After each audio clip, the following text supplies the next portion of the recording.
স্পর্শনন্দন দৃষ্টিহীনদের bell পত্রিকার উদ্যোগে আয়োজিত অষ্টম স্পর্শনন্দন ব্রেল কবিতা উৎসব দ্বিতীয় পর্বে আমাদের এখনই শুরু হবে। আমাদের মধ্যে উপস্থিত হয়েছেন সকলেই। কমলদা, শ্রদ্ধেয় কমল দে শিকদার, শ্রদ্ধেয় অশোক চক্রবর্তী সুদূর কানাডা থেকে এসছেন। তাপস রায়, আপনাদেরকে অনুরোধ করছি। কল্যাণ শাহ মশাই এসছেন, কল্যাণ শাহ। অশোকদা চলে আসুন। আচ্ছা, আমাদের মধ্যে দৃষ্টি প্রতিবন্ধী কবি বেহালা ব্লাইন্ড স্কুলের টিচার ইনচার্জ লিসা ব্যানার্জিকে মঞ্চে আসার জন্য অনুরোধ করছি।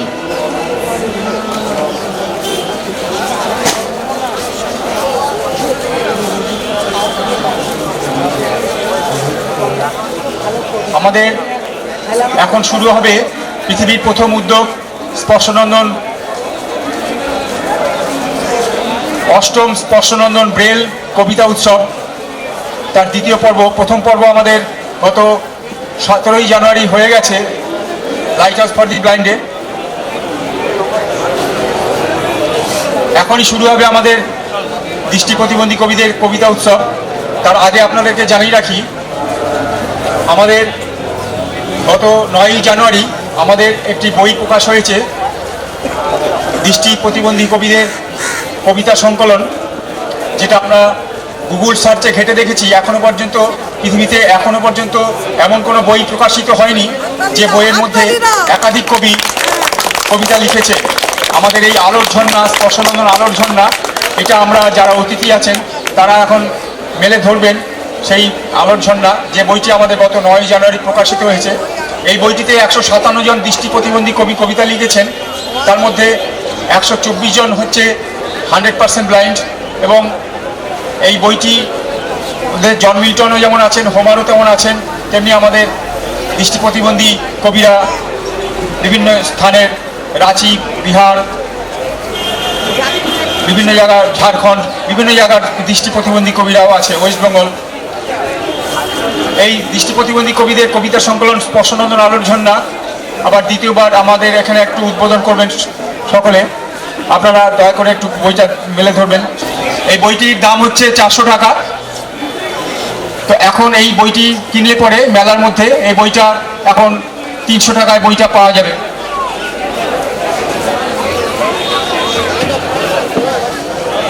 আমাদের এখানে উপস্থিত হয়েছেন, মঞ্চে উপস্থিত, এই বইটা আমাদের বইটি 9 জানুয়ারি উদ্বোধন হয়েছে। তো আজকে আবার দ্বিতীয়বার আবার প্রকাশ হলো আর কি, এই স্পর্শনন্দন আলোর ঝর্ণা। তো এই বইটি মেলার জন্য, এই বইটার দাম হচ্ছে 400 টাকা। এটা পৃথিবীর মধ্যে এখনো পর্যন্ত 13 কোটি বই প্রকাশিত হয়েছে, আমরা যা গুগল সার্চ করে দেখেছি।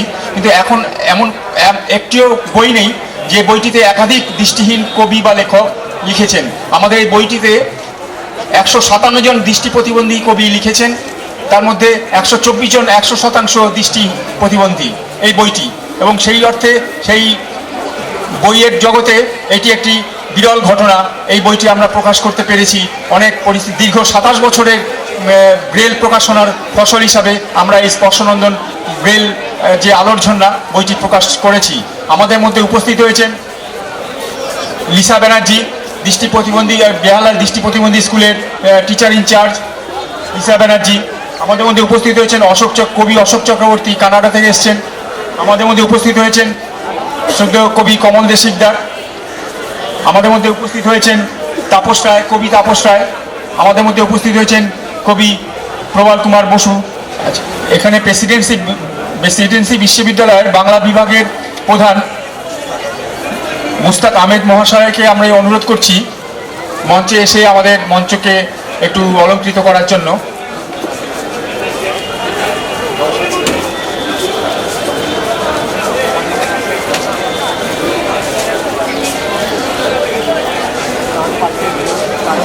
দীপেন ভাদুরী, আপনি দয়া করে, কবি দীপেন ভাদুরী, আপনি দয়া করে মঞ্চে আসবেন।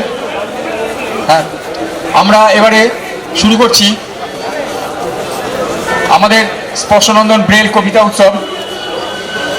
এখন কবিতা পড়বেন লিসা ব্যানার্জি। লিসা ব্যানার্জি কবিতা পড়ার আগে একটু বলে রাখি, ওর একটি কবিতার বই আছে, আমাদের এই স্পর্শনন্দন 27 বছরের যে পরিকল্পনা, যে ব্রেল কবিতা, ব্রেল দৃষ্টি প্রতিবন্ধী জগতের যে মানচিত্র, সেখানে এখনো পর্যন্ত কোনো দৃষ্টি প্রতিবন্ধী কবি ছিল না। আমরাই প্রথম স্পর্শনন্দন থেকে আন্দোলন শুরু করি, আন্দোলন বলবো না, আমরা প্রথমে এটা একটা পরিক্রমা শুরু করি যে দৃষ্টি প্রতিবন্ধীরা এই কবিতার মানচিত্রে কেন প্রবেশ করবে না। সেই অর্থে আমরা একটি পত্রিকা বার করি, স্পর্শনন্দন দৃষ্টিহীনদের বেল পত্রিকা। সেই পত্রিকার দীর্ঘদিনের পরিক্রমার ফসল হিসাবে আমরা অনেককে পেয়েছি। লিসা ব্যানার্জি তার মধ্যে একজন, ও এখন তার নিজের কবিতা পড়বে। নমস্কার। স্পর্শনন্দন কবিতা উৎসবে আজ আমি আসতে পেরে আমার খুব ভালো লাগছে। আমি দুটো ছোট ছোট কবিতা পড়ব, আমার লেখা। আমার প্রথম কবিতা কলকাতা দিল। এই কলকাতা কর্ম দিল, দিল একটা ঘর। এ কলকাতা শিখিয়ে দিল বাঁচতে লড়াই করো। উত্তাপ দিল এ কলকাতা, আরো দিল শীত। দাঁড়িয়ে থাকার জন্য দিল নড়বড়ে এক ভিত। এ কলকাতা আশ্বাস দেয়, এ কলকাতা আশা। এ কলকাতা মিছিলকে দেয় প্রতিবাদীর ভাষা। এ কলকাতা হারায় যে পথ দিনের অন্ধকারে। এ কলকাতায় মধ্যরাতে কাউকে ফেরায় ঘরে। এ কলকাতা আলোয় সাজে, উৎসবে আর খেলায়। সুযোগ পেলেই এ কলকাতা মাতিয়ে দেয় খেলায়। এ কলকাতার বুকে অনেক স্বপ্ন ও প্রত্যাশা, দেয় এ অনেক কষ্ট, তবুও একটু ভালোবাসা। আমার পরের কবিতা আয়না। আয়না আমার সবই জানে, সামনে দাঁড়ায় যেই অন্তরে দেয় রুদ্র দৃষ্টি, ফাঁকির উপায় নেই। ন্যায়ের অন্যায়ের বিপরীতে গেলেই, ন্যায়ের বিপরীতে গেলেই তীব্র ধমক দেয়। মনে মনে আয়নাটাকে খানিকটা পাই ভয়। কথা আলাপ ঝগড়াতে আয়নাটা চির খেলো। ওপার থেকে সেই দৃষ্টি এবার ঝাপসা হলো। মনে মনে খুশি হলাম, শঙ্কা গেল ঘুচে। বিবেকটা চায় মুখ ফেরাতে, জীবন নিল বুঝে। ঘরে ফিরে দেখি আয়না ভেঙে ছত্র খান। 10 টুকরোয় 10টা আমি, মুখগুলো সব ম্লান। নমস্কার। এখন কবিতা পড়বে সৃজনী সরকার। সৃজনী সরকার উত্তরপাড়া থেকে এসছে। সৃজনী সরকার ও নিজের কবিতা, স্বরচিত কবিতা, ব্রেলে ওর কবিতা পড়বে। আমি আমার স্বরচিত কবিতা পাঠ করে আপনাদেরকে শোনাচ্ছি। আমার কবিতার নাম শুভ অনুষ্ঠান। আজকের এই শুভ দিনে কত আয়োজন, অতিথি হয়ে আসবেন যারা সবাই গুরুজন। আপনাদেরকে আমরা সবাই জানাই আহ্বান। এক সুরে সবাই মিলে গাইব কত গান। নাচে গানে কবিতায় বলবে সবার মন। এই আসরে আজকে সবার রইল নিমন্ত্রণ। হাসি খুশি আনন্দেতে ভরে যাবে মন। অতিথিরা মোদের কাছে থাকবে যতক্ষণ। আমাদের এই অনুষ্ঠান যদি ভালো লাগে, অনেক স্নেহ ভালোবাসা দেবেন উজাড় করে। এই স্কুলেতে আসবেন আবার, থাকলো আমন্ত্রণ। আপনাদেরকে আমরা সবাই জানাই স্বাগতম। নমস্কার। আমাদের মধ্যে উপস্থিত হয়েছেন আমাদের প্রধান অতিথি শ্রদ্ধেয় কল্যাণ শাহ মহাশয়। আমরা ওনাকে মঞ্চে ডাকছি, মঞ্চে আসার জন্য অনুরোধ করছি, মঞ্চকে অলঙ্কৃত করার জন্য। সদ্য কল স্যার একটু দয়া করে মঞ্চে আসবেন। উনি আমাদের এই অনুষ্ঠানের প্রধান অতিথি এবং কলকাতা বইমেলার প্রাক্তন সভাপতি।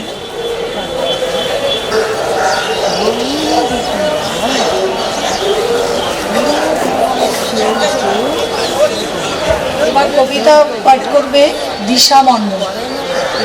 নমস্কার, আমার স্বরচিত কবিতার নাম পাখি। ওরে আমার ছোট্ট হলুদ পাখি, এমন করে কেন আমায় দিয়ে গেলি ফাঁকি? ছোট্টবেলা থেকে আমার খেলার সাথী ছিলি, আর আজ আমায় একা করে কেন চলে গেলি? আমার কষ্ট, দুঃখ, আনন্দ, যন্ত্রণা সবই ছিলিস তুই। তুই বিনা এই জগতে কেমন করে রই? তোরই মাঝে পেয়েছি খুঁজে অনন্য এক সুখ, ফাঁকি দিয়ে চলে গেলি খালি করে বুক। দুঃখে আমার বন্ধু হয়ে কে দেবে সান্ত্বনা? এত ভালোবাসার পরেও কেন দিয়ে গেলি যন্ত্রণা? রোজ সকালে আদর করে কে শোনাবে গান? এত আগলে রাখার পরেও তোর এই দিলি প্রতিদান। নমস্কার। এবার কবির স্বরচিত কবিতা পাঠ করবে রানী জানা। নমস্কার, আমি স্বরচিত কবিতা পাঠ করে শোনাচ্ছি ঐক্য। একসাথে পথ চলবো মোরা সবারই হাত ধরে, থাকবে না কোনো ভেদাভেদ মানুষের ঘরে ঘরে। সকলকে সমান চোখে দেখবো মোরা ভাই, একত্রে এ জীবনে বেঁচে থাকা চাই। একসাথে বাঁচবো মোরা নতুন স্বপ্ন নিয়ে, বাধা বিপদ হিংসা বিবাদ সব কিছু বাদ দিয়ে। মতভেদ থাকবে না মনে, প্রতিজ্ঞা করি সবাই। সকলে মিলে থাকবো তবে জয় হবে সবটাই। সকল জাতির মানুষকে আমরা করব আহ্বান, একসঙ্গে মিলিত হয়ে গাইব জয়ের গান। তাই বিদ্রোহী কবি কাজী নজরুল লিখে গিয়েছেন গান, মোরা একই বৃন্তে দুটি কুসুম, হিন্দু মুসলমান। নমস্কার। আমরা সাধারণত কবিতা সম্মেলন বলতে দৃষ্টিবান কবিদের কবিতা সম্মেলনই বুঝি, যেখানে কবিতা পাঠ হয়। কিন্তু আমরা স্পর্শনন্দন থেকে দীর্ঘ 27 বছরের এই প্রক্রিয়া করে পূর্বাঞ্চলের পশ্চিমবাংলা, বিহার, ঝাড়খণ্ড এবং অন্যান্য স্থানে মণিপুর, উত্তর পূর্বাঞ্চলে পুরো সফর করে, উড়িষ্যা পুরো সফর করে আমরা সংগ্রহ করেছি দৃষ্টি প্রতিবন্ধী কবিদের। এবং আমরা প্রমাণ করতে চেয়েছি যে কবিতার যে মানচিত্র, বিশ্ব মানচিত্র, পৃথিবীর মানচিত্র, সেই মানচিত্রকে আমরা পরিবর্তন করব মৌলিকভাবে, এবং elementary characteristic change of the map of the world poetry map, সেটা আমরা করতে চেয়েছি। পেরেছি কিনা সেটা আপনারাই বলবেন। আমরা তার জন্য ব্রেল কবিতা উৎসব শুরু করেছি, এবং এইটা আমাদের 8ম ব্রেল কবিতা উৎসব। 2013 সাল থেকে ব্রেল কবিতা উৎসব আমরা চালু করেছি। আজ আমাদের 8ম কবিতা উৎসবের 2য় পর্ব। এখন কবিতা পড়বে আলপনা টুডু। এরা সবাই ব্রেলে কবিতা পড়ছে, স্বরচিত কবিতা। নমস্কার, আমার স্বরচিত কবিতা পাঠ করছি। কবিতার নাম বৃষ্টি।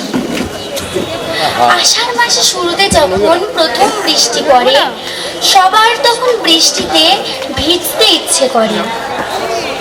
বৃষ্টি এলেই সবার মনে নানান ছন্দ জাগে, তাই তো সবার বর্ষাকাল খুবই ভালো লাগে।